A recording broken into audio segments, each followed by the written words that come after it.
Assalamualaikum warahmatullahi wabarakatuh. Perkenalkan, nama saya Talita Azmi dengan NIM 22880027. Saya akan membahas mengenai artikel jurnal yang berjudul The Bugis Makassar Diaspora.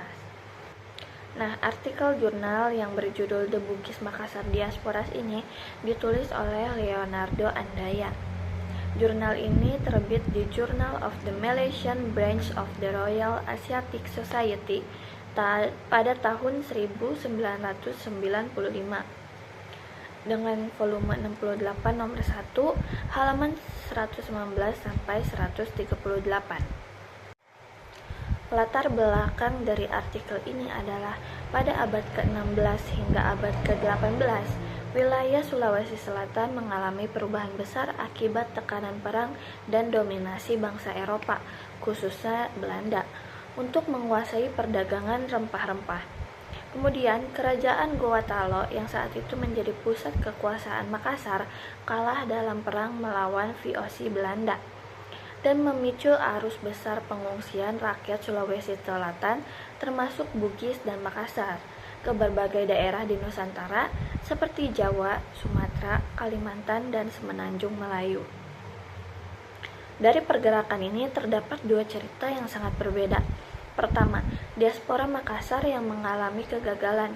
Para elit Makassar yang merupakan pangeran-pangeran dari kerajaan Gorontalo mengungsi dengan jumlah besar dan menghendaki perlakuan setara dengan penguasa lokal di daerah baru mereka, seperti Banten, Mataram, dan beberapa wilayah di Sumatera. Namun, sikap ini memunculkan konflik dan ketegangan, terutama terkait masalah kekuasaan dan status, khususnya mengenai pengaturan masyarakat serta perempuan-perempuan Makassar yang dianggap sakral dalam budaya mereka. Akibatnya, banyak kelompok Makassar akhirnya diusir atau gagal menancapkan akar di wilayah baru mereka dan harus kembali atau tersebar di tanah tak bertuan. Sebaliknya, diaspora Bugis justru menunjukkan keberhasilan yang luar biasa. Mereka datang dalam kelompok yang lebih kecil, namun mampu beradaptasi dengan sistem politik dan sosial lokal. Kemudian, Bugis juga membangun hubungan dengan penguasa setempat melalui sumpah setia dan pernikahan strategis, khususnya di wilayah Johor, Riau, Selangor, dan juga di bagian barat Sumatera. Keberhasilan diaspora Bugis sangat berkaitan dengan pembentukan pemerintahan diaspora baru yang merupakan perpaduan antara institusi Bugis dan budaya Melayu. Mereka membangun pemerintahan dengan posisi resmi seperti Raja Muda dan Raja Tua yang berperan penting dalam tata kelola wilayah dan diakui secara resmi oleh Sultan Johor dengan ikrar sumpah setia yang sakral dan terus diwariskan secara turun-menurun. Konsep kekerabatan dan persatuan siri yang berarti rasa harga diri dan kehormatan menjadi fondasi yang kuat untuk menyatukan diaspora Bugis yang tersebar. Melalui strategi pernikahan dan ikatan darah, mereka memperluas jaringan kekuasaan dan solidaritas hingga ke berbagai kerajaan di Semenanjung Melayu, Sumatera, dan Kalimantan. Bugis juga sukses berperan sebagai perantara antara penguasa Eropa, terutama Inggris di Bengkulu, dengan masyarakat lokal, yang membuat posisi mereka menjadi sangat penting dan dihargai. Hal ini berbeda dengan Makassar yang malah menjadi ancaman bagi stabilitas politik dan perdagangan yang diharapkan oleh VOC. Sementara Makassar menghadapi tekanan keras dan akhirnya mengalami repatriasi oleh VOC, diaspora Bugis justru semakin menguat dan membentuk komunitas yang bertahan hingga abad ke-19. Tujuan penelitian dalam artikel ini yaitu untuk menggambarkan dan menganalisis fenomena diaspora Bugis dan Makassar, membandingkan keberhasilan dan kegagalan diaspora tersebut, dan memahami faktor sosial, politik, dan budaya yang mempengaruhi.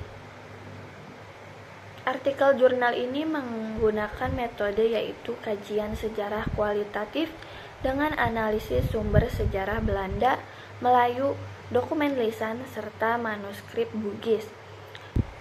Kemudian melakukan studi kasus komparatif antara diaspora Bugis yang sukses dan diaspora Makassar yang gagal. Hasil utamanya yaitu diaspora Bugis berhasil membangun pemerintahan diaspora yang diakui secara lokal dengan mekanisme sumpah setia antara penguasa dan diasporanya. Kemudian Bugis juga mampu beradaptasi dan berkolaborasi dengan penguasa lokal melalui pernikahan politik dan pengakuan institusi. Sementara itu, diaspora Makassar gagal karena elitnya menuntut kesetaraan politik penuh dengan penguasa lokal hingga menimbulkan konflik dan pengusiran. Kekuatan artikel jurnal ini berada pada sumber sejarahnya yang beragam dan komprehensif, termasuk arsip Belanda dan manuskrip Melayu Bugis. Kemudian metode komparatif yang memperkuat pemahaman bagaimana diaspora Bugis dan Makassar berbeda dalam adaptasi dan keberhasilannya. Serta kelemahan dalam artikel jurnal ini yaitu karena terlalu fokus pada dan kelemahan pada artikel jurnal ini adalah kurang fokus pada perspektif orang Makassar secara langsung dan lebih bergantung pada dokumentasi pihak luar, serta keterbatasan detail mengenai metode penelitian yang cenderung naratif sejarah. Artikel ini memberikan kontribusi penting terhadap teori diaspora dan migrasi di Asia Tenggara, khususnya tentang integrasi budaya dan politik antar etnis. Juga berguna untuk memahami dinamika sejarah politik dan sosial di wilayah Indonesia dan Malaysia. Kemudian manfaat utamanya di bidang antropologi, sejarah, sosiologi, dan studi budaya sangat bermanfaat bagi peneliti yang mempelajari interaksi budaya dan migrasi. Artikel ini sangat layak dijadikan sebagai referensi karena memberikan analisis historis yang mendalam dan komprehensif dengan pendekatan perbandingan yang jelas serta kontribusi signifikan bagi studi diaspora dan interaksi sosial di Asia Tenggara.